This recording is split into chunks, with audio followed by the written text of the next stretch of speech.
Hi friends, welcome to serials கொண்டாட்டம். இன்னைக்கு நம்ம மூன்று முடிச்சு சீரியலில் இன்ட்ரெஸ்டிங்காக என்ன நடந்துச்சு அப்படின்னு சொல்லி பார்த்தீங்கன்னா, வினை விதைத்தவன் வினை அறுப்பான் அப்படின்ற மாதிரி ரஞ்சித் வந்துட்டு நம்ம நந்தினியை வந்து போட்டு தள்ளணும்னு சொல்லிட்டு பாம்பை பார்சல் பண்ணிட்டு வராரு. ஆனால் பார்சல் பண்ணிட்டு வந்த பாம்புக்கு பாயாசம் ஊற்றினவன் யார், பால் ஊற்றினவன் யாருன்னு தெரியாமல் அது வந்துட்டு நம்ம ரஞ்சித்தோட ஜோடியான சுரேகாவையே வந்து போட்டு தள்ளிடுதுங்க. இப்படி மட்டும் நடந்துச்சுனாக்கா சீரியலுக்கு எத்தனை மார்க் தருவீங்க அப்படின்னு சொல்லிட்டு 100க்கு எத்தனை மார்க் தருவீங்க அப்படின்னு சொல்லிட்டு மறக்காம ஒரு கமெண்ட்டை தட்டி விடுங்க. அதுக்கு முன்னாடி என்னவெல்லாம் இன்ட்ரெஸ்டிங்காக நடந்துச்சு அப்படின்னு சொல்லி பார்க்கலாம். வீடியோவை கடைசி வரைக்கும் பாருங்கள். கடைசியில் வந்து ஒரு செம்மையான ட்விஸ்ட் இருக்குது. அந்த பாம்பு வந்து நம்ம சுரேகாவை மட்டும் போட்டு தள்ளுறதில்ல, ஒரு ஆளை எக்ஸ்ட்ராவாக சேர்த்தியே போட்டு தள்ளுது. அது யாருன்னு சொல்லி தான் வீடியோவோட கடைசியில் பார்க்க போகிறோம்.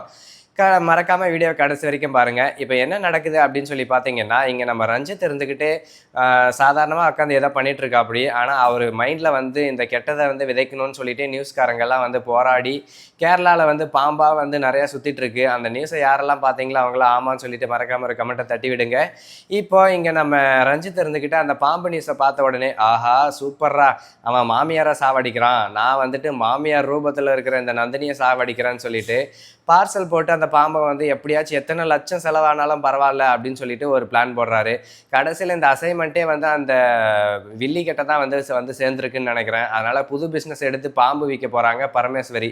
அதுக்கப்புறம் என்ன நடக்குதுனாக்கா, இங்கே நம்ம ரஞ்சித் இருந்துக்கிட்ட அந்த பாம்பு வந்ததுமே அந்த பாம்புக்கு பாலை ஊற்றுறதா இல்லை வந்து பாய்சன் ஊற்றுறதா இல்லை பாயசம் ஊற்றுறதான்னு சொல்லிட்டு என்ன ஊற்றுறதுனே தெரியாமல் அவர் கண்டதே ஊற்றி அந்த பாம்புக்கு வந்து பைத்தியம் பிடிச்சி போய் அந்த ரஞ்சித்தையே போட்டு தள்ளனாலும் அதிசயமே இல்லைங்க.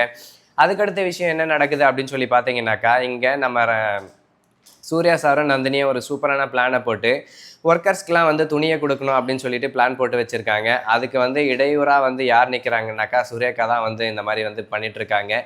நல்லது செய்யலாம், அதை யார் வேணாலும் செய்யலாம், எப்போ வேணாலும் செய்யலாங்க. ஆனால் அதை தவிர்த்துட்டே இங்கே நம்ம சுரேகா இருந்துக்கிட்டு, ஐயோ அந்த கல்யாண புடவையை நான் தான் கொடுப்பேன், அதுவும் கல்யாணம் முடிஞ்ச பின்னாடி தான் கொடுப்பேன், ஃபர்ஸ்ட் நைட் முடிஞ்ச பின்னாடி தான் கொடுப்பேன் அப்படின்னு சொல்லிட்டு பால் காவடியெல்லாம் எடுப்பாங்க போல் விட்டாக்கா, நான் தான் அந்த புது துணியை கொடுப்பேன் அப்படின்னு சொல்லிட்டு. ஆனால் அதுக்கெல்லாம் கொஞ்சம் கூட இடம் கொடுக்காம சூர்யா சார் இருந்துக்கிட்டு அருணாச்சலம் ஐயா கிட்ட தெளிவாக சொல்கிறாங்க, என்னப்பா இது நியாயம், கல்யாணத்துக்கு துணி கொடுக்குறோன்னா அதை முன்னாடி கொடுத்தா தானே புது துணி போட்டுட்டு வருவாங்க, அதை விட்டுட்டு பின்னாடி கொடுத்தா அவங்க என்ன வேற எதுக்காச்சும் போட்டு வருவாங்க அப்படின்னு சொல்லி நல்லா கேட்குறாரு. அதை கேட்ட உடனே அருணாச்சலம் ஐயாவுக்கு, அட ஆமாம் சூர்யா, இது நல்ல ஐடியா தோணிருக்கு உனக்கு, ரொம்ப தேங்க்ஸ்ப்பா அப்படின்னு சொல்லும் போது, இதை வந்து நான் சொல்லலப்பா, இந்த அருமையான ஐடியாவை வந்து நந்தினி தான் வந்து சொல்லியிருக்காங்க அப்படின்னு சொன்ன உடனே நந்தினிக்கும் பாராட்டுகளை வந்து அருணாச்சலம் ஐயா சொல்கிறாரு.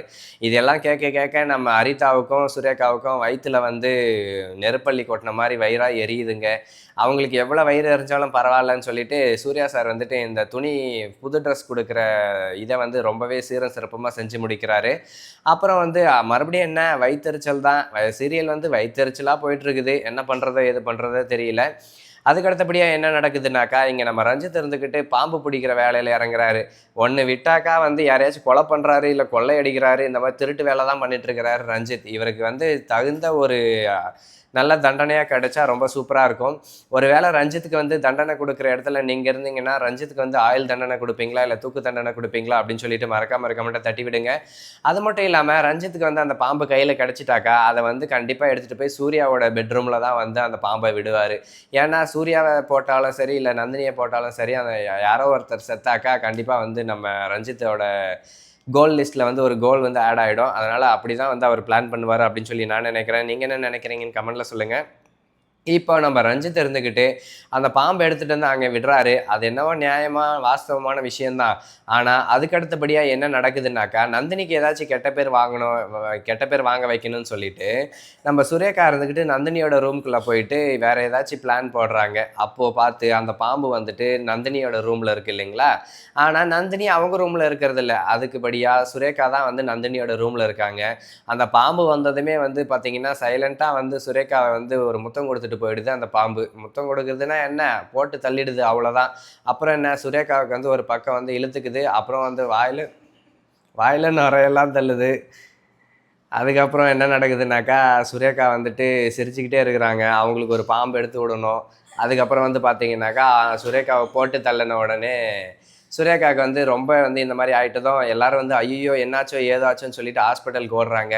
இங்கே வந்துட்டு யாரை தூக்கிட்டு போகிறாங்கன்னே தெரியாமல் ரஞ்சித் வந்து சந்தோஷத்தில் துள்ளி குதிச்சுட்ருக்கான். அதை வந்து சூர்யா பார்த்துட்டு ஒரே சிரிப்பாக வருது. அப்புறம் சூர்யா இருந்துக்கிட்டு, "ஏன்டா நாயே, உன் கல்யாணம் கல்யாணம் ஆக போகிற பொண்டாட்டியை வந்து பாம்பு கடிச்சு தூக்கிட்டு போகிறாங்க, நீ என்னடான்னா இந்த மாதிரி வந்து துள்ளி குதிச்சிட்டு இருக்கிய, வந்து தூக்கிட்டு போடா உன் பொண்டாட்டியை" அப்படின்னு சொல்லும்போது, அப்போ தான் ரஞ்சித்துக்கு தெரிய வருது, ஓஹோ, இந்த பாம்புக்கு வந்து கண்ணும் தெரியல மண்ணும் தெரியல, மாற்றி கடிச்சிடுச்சு அப்படின்னு சொல்லி ரஞ்சித்துக்கு வந்து சிரிப்பாகவும் இருக்குது, கவலையாகவும் இருக்குது. அதுக்கப்புறம் ரஞ்சித் என்ன பண்ணுறாருனாக்கா, அவர் வந்துட்டு ஐயோ சரி பாம்பு வந்து யாரையோ ஒன்று கடிச்சிச்சு, போய் நம்ம என்னாச்சின்னு சுரேகாவுக்கு பார்க்கலான்னு சொல்லும்போது, அப்போ தான் நந்தினிக்கு புரிய வருது இந்த கதை, ஓஹோ இந்த பாம்பு ஸ்கெட்ச் வந்து எனக்கு தான் போட்டதா, நீ வந்து சுரேகாவை நிஜமாலுமே கடிக்கணும்னு சொல்லியிருந்தாக்கா நீ சுரேகா ரூமில் இல்லடா விட்டுருப்ப பயலே, நீ வந்துட்டு என்னோட ரூமில் விடும் போதே தெரியுது அப்படின்னு வந்து சொல்கிறாங்க. சிரிக்கிறவங்களுக்கெல்லாம் வந்து பாம்போட மகிமையை பற்றி தெரியல. வீடியோ பேசும்போது இப்படி சிரிச்சிட்டு இருந்தால் கண்டிப்பாக பாம்பு வந்து பழி வாங்கும். நாளைக்கு நாளைக்கு எக்ஸாம் நாளைக்கு எக்ஸாமை வச்சுக்கிட்டு இந்த மாதிரிலாம் சிரிச்சுக்கிட்டு கிடந்தாக்கா கண்டிப்பாக வந்து ஃபெயிலாக போயிடுவாங்க. ஆல்ரெடி 2 அரியரோ 4 அரியரோ வச்சுருக்காங்க. அதனால் வந்துட்டு இப்படிலாம் சிரிச்சுட்டு கிடந்தீங்கன்னா பாம்பு நானே எடுத்துகிட்டு வந்து உங்கள் ரூமில் விட்டு வந்துடுவேன். இப்போ ரஞ்சித்தோட நிலைமை என்னன்னாக்கா, ஐயையோ போச்சே போச்சே அப்படின்னு சொல்லி நினச்சிக்கிறாரு. அவர் போட்ட பிளானோ நந்தினிக்கு, ஆனால் கடைசியில் நடந்த பிளானோ வந்து சுரேகாவுக்கு. இப்போ என்ன பண்ணுறதுன்னு சொல்லி பார்த்தீங்கன்னா, கண்டிப்பாக வந்து மறுபடியும் வந்து பிளட்டு தேவைப்படுதுங்க. அப்போ மறுபடியும் வந்து நம்ம ரஞ்சித் மாட்டி வந்து சிக்கி சின்ன பின்னமாவாருன்னு சொல்லி நான் நினைக்கிறேன். எப்படியோ ஒன்று இந்த கல்யாணம் நிற்கணும்னு சொல்லி தான் எல்லாரும் எதிர்பார்த்துட்டு இருக்காங்க. இந்த கல்யாணம் நடக்க போகிறதில்ல, அது நமக்கு கண்கூடா தெரிஞ்ச விஷயம்தான். நந்தினி அதை 100க்கு 1000% வந்து கன்ஃபார்ம் பண்ணிட்டாங்க. இப்போ இந்த கல்யாணம் நிற்க போகுது. அதுக்கப்புறம் என்ன நடக்குதுனாக்கா, கண்டிப்பாக சூர்யா வந்துட்டு, ஏன்டா நாயே நீ தான் இந்த பாம்பை வந்து விட்டுட்டு வந்தியா அப்படின்னு சொல்லிட்டு தெரிய வருது. எப்படி தெரிய வருதுனாக்கா, நந்தினியை வந்து பாம்பு கொத்திருந்துச்சுனாக்கா, அந்த சந்தோஷத்தில் பாம்பு பிடிச்சிட்டு வந்தவனுக்கு முழு காசையும் கொடுத்துருப்பாரு நம்ம ரஞ்சித்து. ஆனால் இப்போ சுரேகாவை கொத்திட்டதுமே பாம்புக்கு கூட காசு கொடுக்காம பாதியிலே விட்டுட்டு ஓடி ஓடி வந்துட்டாரு. அதனால் பாம்பு பிடிச்சிட்டு வந்தவன், டேய் பார்க்க பரங்கிக்காய் மண்டை மாதிரி இருக்கிற, பாம்புக்கு காசை கொடுத்துட்டு போடான்னு பின்னாடியே ரஞ்சித் சார் வந்து வராரு. அதனால் ரொம்ப வந்து கஷ்டமாயிடுது ரஞ்சித்துக்கு. ஏன்னா பாம்பை வந்து காசு கொடுத்து வாங்கினது ரஞ்சித் தான் சொல்லி தெரிஞ்சிடுது. அதனால் கண்டிப்பாக வந்து ரஞ்சித் வந்து சூர்யா சார்கிட்ட வந்து மாட்ட தான் போகிறாங்க. சூர்யா சார்கிட்ட மாட்டி அதே பாம்பை எடுத்து நம்ம ரஞ்சித்தை வந்து கொத்த விட்டு ரஞ்சித்தை வந்து போட்டு தள்ளினா ரொம்பவே சந்தோஷமாக இருக்கும்னு நான் நினைக்கிறேன். நீங்கள் என்ன நினைக்கிறீங்க அப்படின்னு சொல்லிட்டு மறக்காம ஒரு கமெண்ட்டை தட்டி விடுங்க. இந்த வீடியோ உங்களுக்கு பிடிச்சிருந்தா லைக் பண்ணுங்கள், கமெண்ட் பண்ணுங்கள், ஷேர் பண்ணுங்கள். இது போன்ற 3 முடிச்சு சீரியல் பற்றின இன்ட்ரெஸ்டிங்கான மற்றும் சூப்பரான அப்டேட்ஸ்லாம் நீங்கள் உடனுக்குடன் தெரிஞ்சுக்கணும் அப்படின்னு நினச்சிங்கன்னா மறக்காமல் நம்ம சேனலை சப்ஸ்கிரைப் பண்ணிவிட்டு பக்கம் வர பெல் ஐக்கனை கிளிக் பண்ணிவிட்டு அப்படியே ஆல்ற ஆப்ஷனை எனேபிள் பண்ணிக்கோங்க. அது மூலிமா நாங்கள் போடுற எந்த ஒரு வீடியோஸும் உங்களுக்கு உடனுக்குடனாக நோட்டிஃபிகேஷன் வரும். அப்போ தான் நீங்கள் 3 முடிச்ச சீரியலை வந்து எபிசோடை மிஸ் பண்ணியிருந்தாலும் நம்ம ப்ரோமோவை பார்த்து எல்லா விஷயத்தையும் நீங்கள் இன்ட்ரெஸ்டிங்கான விஷயத்தையும் சூப்பரான விஷயத்தையும் வந்து மிஸ் பண்ணாமல் தெரிஞ்சுக்கலாம். ஓகே ஃப்ரெண்ட்ஸ், வீடியோ பிடிச்சிருந்தா லைக் அண்ட் ஷேர் பண்ணுங்கள். தேங்க்ஸ் ஃபார் வாட்சிங்.